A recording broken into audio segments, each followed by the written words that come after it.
Erev Shabbat Shalom à tous, Erev Chag Shavuot, Chag Sameach à tout le monde. Be'ezrat Hashem Shiva Advarim Leilui Nishmat, tous les gens qui sont dont les noms sont répertoriés dans le texte sous cette vidéo. Be'lavdi Ben Ametim Achaim Shakadosh Baruch Hu Yishla Refoua Shlema, l'école Cholé Amo Israël, ou Bichlalam, et parmi eux tous les gens dont les noms sont aussi affichés sous cette vidéo. Alors Be'ezrat Hashem, on a compté hier 48e jour du Homer.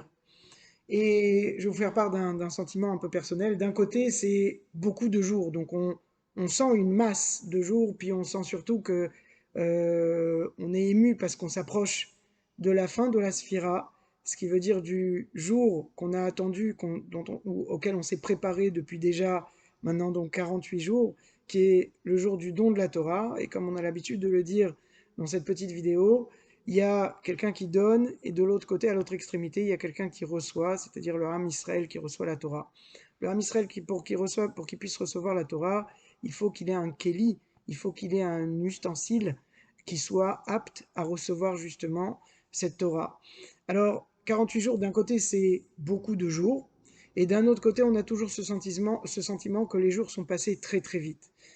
Et comme vous savez, et j'entendais encore aujourd'hui le Rav Ayenuka Shelita qui disait que on ne doit pas souhaiter aux gens à Shavuot de les harbot Torah, de se remplir d'encore plus de Torah, parce qu'on n'est pas dans la quantité. Bien sûr, si on peut se remplir dans la quantité et dans la qualité, mais avant tout, Rabotai, il faut penser à la qualité de ce qu'on fait.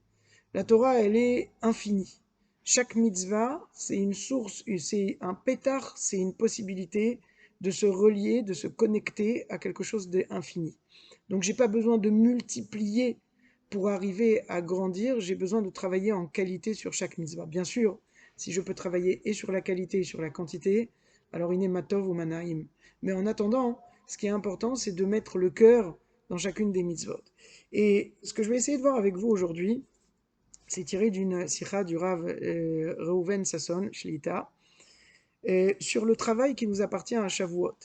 Parce que vous savez que cette période de Shavuot et cette fête de Shavuot qui s'appelle dans la Gemara Atzeret, la fête de clôture, elle vient en fait clôturer la Sfirat à Omer et elle vient clôturer la fête de Pessah, puisqu'en fait Pessah, Akadosh Baruch Hu nous a sortis d'Égypte pour une seule chose, pour qu'on vienne, qu'on serve à Kadosh Baruch Hu, qu'on reçoive la Torah et qu'on serve à Kadosh Baruch Hu sur le mont Sinaï, au moment où on a reçu la Torah.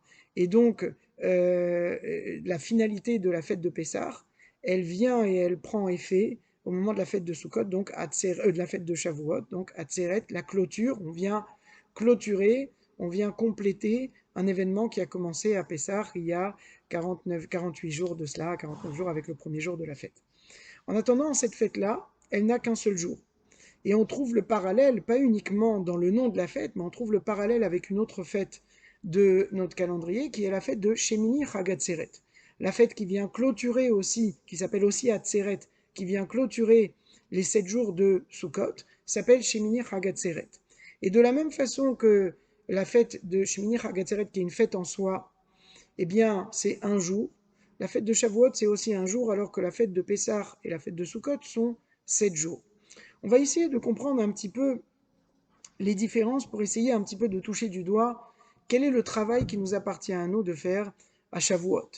Et un autre point commun qu'on voit entre Shemini Chag Atzeret et Atzeret qui s'appelle Atzeret qui est Shavuot, c'est le fait qu'il n'y a pas de mitzvot ma'asiot à Shavuot, ni à Shemini Chag Atzeret. Il n'y a pas de mitzvot qui sont rattachés à un acte matériel.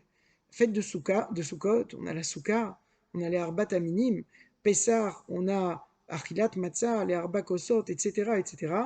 On a des points d'ancrage de mitzvot dans ce monde-ci qui nous permettent justement de nous élever et par ces points d'ancrage-là, par ces mitzvot, de rentrer dans le Chag.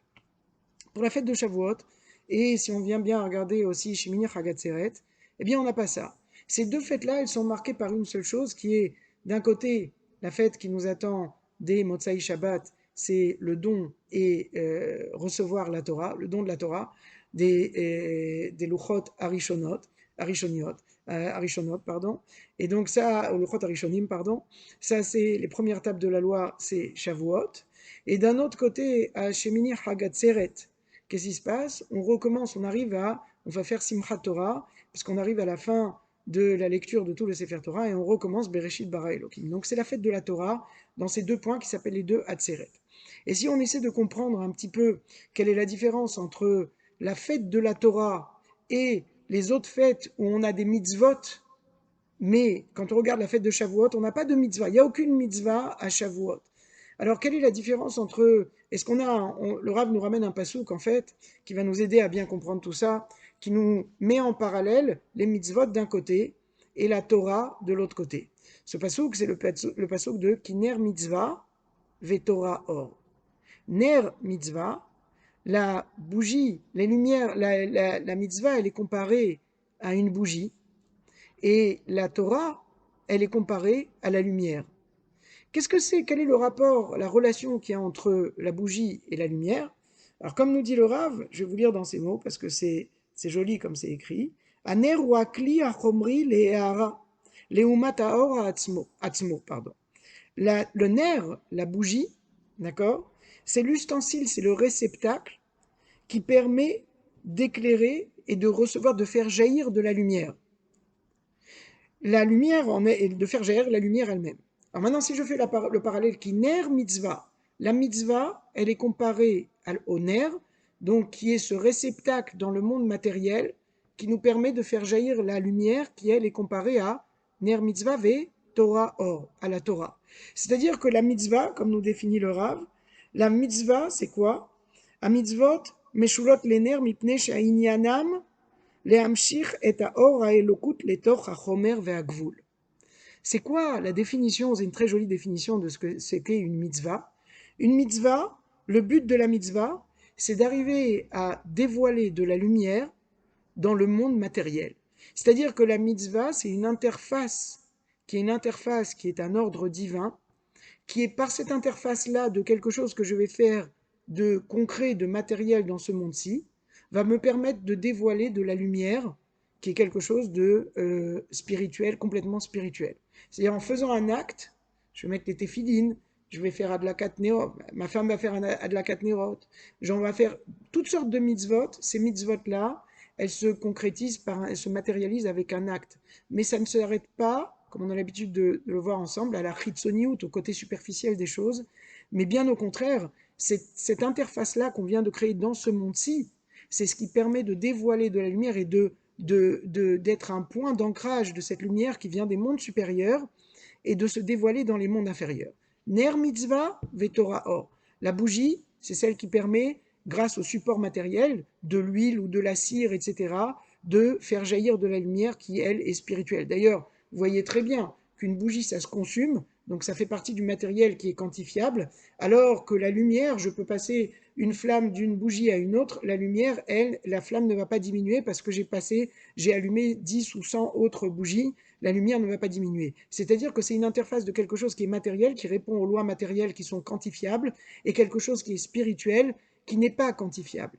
Ça, c'est la mitzvah, et la Torah, c'est la lumière. C'est-à-dire avec beaucoup de nérotes, on va faire jaillir plus de lumière, mais ce ne sera jamais la lumière en soi. Maintenant, je reviens à ce que j'ai dit quand je compare Pessah et Sukkot, qui sont des fêtes où il y a des mitzvot maasiot, qui sont donc comparées à des bougies, où je vais ici, pendant ces fêtes-là, grâce aux mitzvot, je vais pouvoir faire jaillir de la lumière, dévoiler de la lumière et recevoir de la lumière, j'ai un réceptacle matériel. Ça, c'est les fêtes de Shavuot, de Pessah et de Sukkot. Ce sont des fêtes donc qui sont régies par les limites et les règles du temps, d'accord? Et donc c'est pour ça, et c'est puisqu'on a des mitzvot matériels dedans, et c'est pour ça que ces fêtes-là durent 7 jours, puisqu'elles sont sous l'emprise du temps. À l'inverse de ça, à l'opposé de ça, eh bien je vais avoir Shemini Hagatzeret, et qui est Simchat Torah, et Shavuot qui est Matan Torah, qui eux c'est pas Ner Mitzvah, c'est pas des fêtes qui ont attrait aux mitzvot, mais qui ont attrait directement à la Torah, ve Torah or, qui ont attrait à la lumière. Et la lumière, elle est bien au-dessus de cela, puisque la lumière, elle elle n'a pas de support matériel, et donc à ce moment-là, ça nous explique pourquoi je n'ai pas de support matériel pendant Shavuot, qui n'est pas sous l'emprise du temps, puisqu'elle n'est que d'un jour, comme nous dit le Zohar HaKadosh qui pose la question, pourquoi Shavuot ne fait qu'un jour. Maintenant, le Rav nous dit la chose suivante. Nous dit que euh, nous dit, voilà, il nous dit Arbe Shavuot ou Shmini Atzeret, anachnu mita'alim me'al memade ha'olam hazeh. Donc à Shavuot et à Shemini Chag Atzeret, on s'élève au-dessus de ce monde-ci, au-dessus du référentiel qui est fait de 7 jours. On passe dans quelque chose qui n'est plus sous l'emprise du temps, qui n'est plus quantifiable, et donc je n'ai plus besoin de mitzvot ma'asiot, je n'ai plus besoin de mitzvot concrètes, d'accord? Je passe dans un monde qui est au-dessus. Umitardim be shoresh aruchani aelion beatzmo. Et à ce moment-là, on vient en fait s'unir, fusionner avec la racine, avec la source des choses qui est dans des mondes bien supérieurs. La chenen baem mitzvot masiot. Et c'est pour ça qu'il n'y a pas de mitzvot qui sont rattachés à des actes. Et c'est pour ça qu'on n'a qu'un jour. Et maintenant, il nous dit quelque chose de très très beau, Rabotai. Il nous dit que quand on regarde un petit peu, alors qu'est-ce que ça veut dire pour nous? Qu'est-ce que ça veut dire pour nous au niveau du travail? On a dit quel est le travail que nous on a à faire à Shavuot. S'il n'y a pas de mitzvot ma'asiot, s'il n'y a pas de mitzvot concrètes, alors comment moi je peux capter, comment moi je peux essayer de créer le kli kiboul, à part le fait que j'ai compté pour me préparer, pour me purifier, pour faire de moi un keli qui est un réceptacle plus pur pour recevoir la Torah et pour recevoir ma part de Torah. Qu'est-ce que je peux faire maintenant concrètement? Et le Rav nous dit la chose suivante. Quand je viens à regarder les choses de façon un peu plus posée et plus profonde, yesh la da'at, il faut comprendre. שהנשמות שלנו אמנם ירדו לעולם הזה והתלבשו בגוף, אך באמת רק הקצה התחתון שלהם נכנס למעבה החומר. Et ça, c'est quelque chose de très important. Vous savez que Akadosh Baruch Hu, le Zohar nous le dit dans plusieurs, à 2 reprises au moins dans les parachiotes, le Zohar sur les parachutes à Shavuot. Il nous dit que Akadosh Baruch Hu, quand il a insufflé une âme à Adam Arishon, il a pris, et à chaque fois qu'il y a une âme qui vient au monde, qui est recouverte d'un gouffre, d'un corps, eh bien Akadosh Baruch Hu, il prend cette Neshama du dessous, du son trône, de son Kisei HaKavod.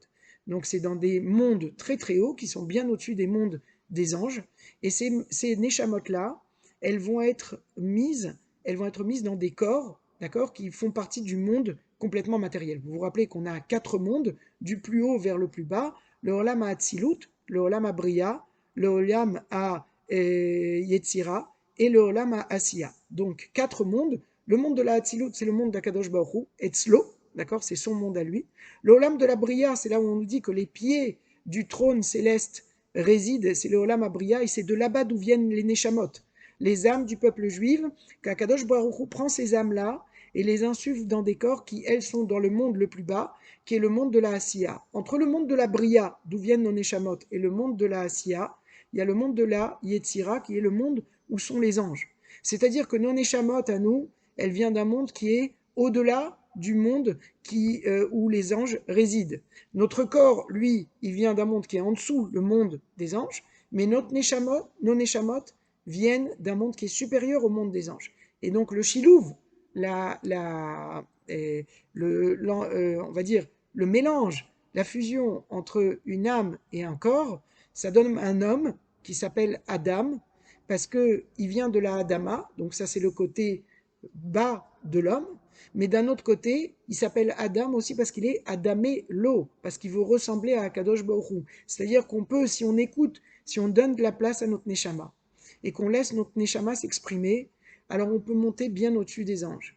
Si, Chas v'Shalom, on est tiré par notre corps et le côté matériel, alors on va rester en bas, on est tiré par le bas.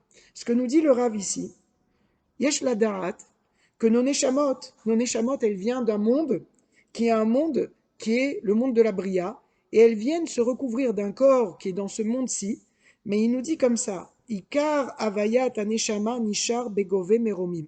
Bien que notre Neshama, elle vient se recouvrir d'un corps qui est dans le monde matériel, le monde le plus bas, il faut savoir une chose, ce n'est que l'extrémité, une petite extrémité de notre Neshama qui est recouverte dans ce corps. Le reste de notre Neshama, il est dans des mondes très très élevés.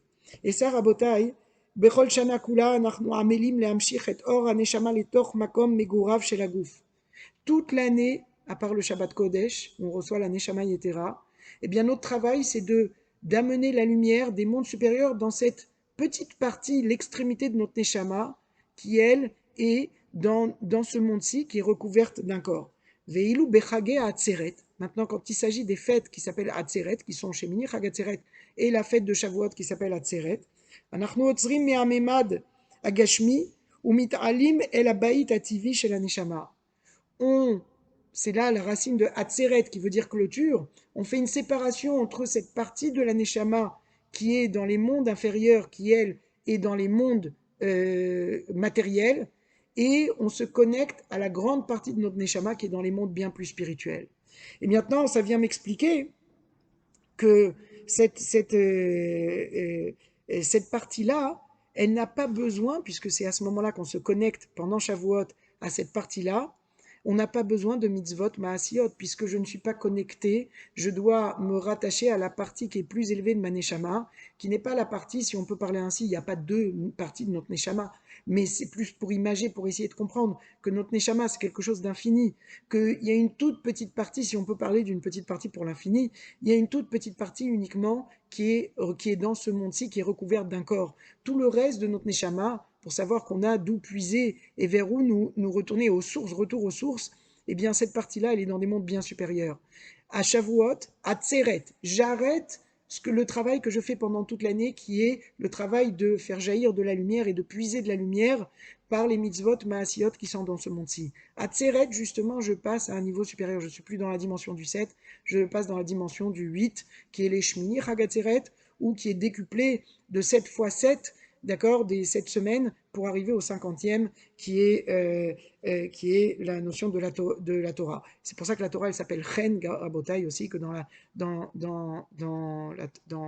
Torah elle-même, le qualificatif et le nom pour qualifier la Torah, c'est Chen, parce que Chen c'est Chet et Nun, c'est-à-dire en même temps la dimension du 8 qui vient après 7 jours, ou bien quand on fait pas uniquement dans le côté général des choses, mais quand on fait dans le détail du général, c'est-à-dire 7 fois 7, on prend chacune des midot, si vous avez fait attention pendant le Homer, on a compté Chesed, on a fait, dans le Chesed, on a pris les 7 Sphirot, d'accord, Chesed, Gvura, Tiferet, Netzach, Od, Yesod et Malchut, et on a fait chaque jour, on a en fait ouvert le côté général de ces 7 Sphirot, et on a fait Chesed chez Chesed, on a fait Gvura chez Chesed, Tiferet chez Chesed, etc., etc. Donc on a fait ce qu'on appelle la Paratout, on a ouvert ces sphirotes-là, de 7 jours, on est passé à 7 fois 7 pour nous amener à 50. Donc le chet de chen, du mot chen qui s'écrit chet nun, eh bien le chet c'est le côté général, du 8 après 7 jours, d'accord, ou 7 sphirotes, ou bien le côté quand on a ouvert ces 7 fois 7, d'accord, puisqu'on a ouvert toutes les dimensions, à ce moment-là on rentre dans le 50 qui est la valeur numérique du nun, et c'est pour ça que chen chen lo, et que à plusieurs reprises la Torah est appelée chen. Et on demande à Kadosh Baruch Hu Mitecha, qu'on demande d'être chonen otanu, justement de nous donner une part de ce chen. Et quand on dit matzah chen, c'est justement qu'on voit la pnimiout de la personne, c'est-à-dire qu'on voit le côté qui n'est pas relié à ce monde-ci, qu'on arrive à passer au 8 ou 7 fois 7 décuplé, et donc au 50. Alors maintenant, à Botaï, qu'on a compris un petit peu pourquoi il n'y avait pas de mitzvot maasiot à Shavuot, alors quel est notre travail? S'il n'y a pas de mitzvot maasiot à Shavuot, alors dans quoi je dois travailler? Eh bien, à Botaï, le travail, il est très simple. Le travail, il est justement, comme nous dit le Rav, il nous dit Atshuva she'omnam en chovat ha'evarim. Il n'y a pas de devoir ou de travail à faire au niveau de notre corps, d'accord? Il n'y a pas de mitzvot à faire avec un acte. Ach chovat alevavot mitgala bechol otzmata. Mais on a un travail à faire au niveau de notre cœur. Et peut-être que le Rav nous dit, c'est peut-être ça la raison pour laquelle la fête de Shavuot est appelée Atzeret, pour qu'on n'oublie pas le cœur. Pourquoi? Parce que justement, il nous dit comme ça, chez l'ifamim tsarich la'atzor et ha'evarim mi'asiya. Des fois, on doit arrêter de faire avec le corps, parce qu'on fait de façon automatique, parce que tellement on fait de façon automatique qu'on oublie d'y mettre du cœur. Et vous vous rappelez ce qu'on a dit au début, Rabotai, les mitzvot, on ne travaille pas dans la quantité, mais on travaille dans la qualité. Alors Shavuot, ça vient remettre un peu les compteurs à zéro. On doit recevoir à Shavuot, vous savez qu'on est jugé à Shavuot, Chazal nous dit dans Maseret Rosh Hashanah, on est jugé 4 fois dans l'année, d'accord, Barba Prakim Nidon Haolam. Mais Chazal nous dit qu'on est jugé sur notre corps et sur notre santé à Rosh Hashanah, d'accord, et sur le côté matériel, sur la Parnassa, etc. à Rosh Hashanah. Sur le côté spirituel, notre vie spirituelle, quand est-ce qu'on est jugé? C'est à Shavuot, Rabotai. On est jugé sur la quantité de Torah et de lumière que Akadosh Baruch Hu, il va nous donner. Alors bien sûr, plus on va se préparer, plus on va avoir envie de recevoir, plus on est apte à recevoir. Et ça, Rabotai, ça vient du cœur. Ça peut venir de rien d'autre que du cœur. Quand un homme, il montre avec son cœur qu'il a envie, alors il est en train de créer un cli qui boule, et quand il va arriver à Shavuot, Bezrat Hashem, et là on a Shabbat et Shavuot, donc toutes les raisons de se préparer, on ne rentre pas dans la fête. Akadosh Baruch Hu, il nous a aidés cette année, on ne peut pas rentrer dans la fête de Chol directement dans la fête, même si on a eu les Sfirat Omer pour nous préparer, là en plus on a Shabbat Kodesh pour nous préparer à rentrer dans Shavuot. Alors Bezrat Hashem, qu'on arrive justement, le travail qui nous attend à Shavuot, c'est un travail du cœur, de penser, on va recevoir la Torah c'est Sefer Mitzvot. Le Sefer Mitzvot, c'est les nerfs, qui ner mitzvah fait Torah or. On n'est pas dans le ner mitzvah, on est dans une dimension beaucoup plus haute, qui est la dimension de la lumière. Toute la lumière qui va nous permettre après, justement, de mettre en application, de créer beaucoup de nérotes, de bougies, avec le cœur, qui vont permettre de faire jaillir énormément de lumière et d'amener la Géoula, Bimera Biamenu, Amen.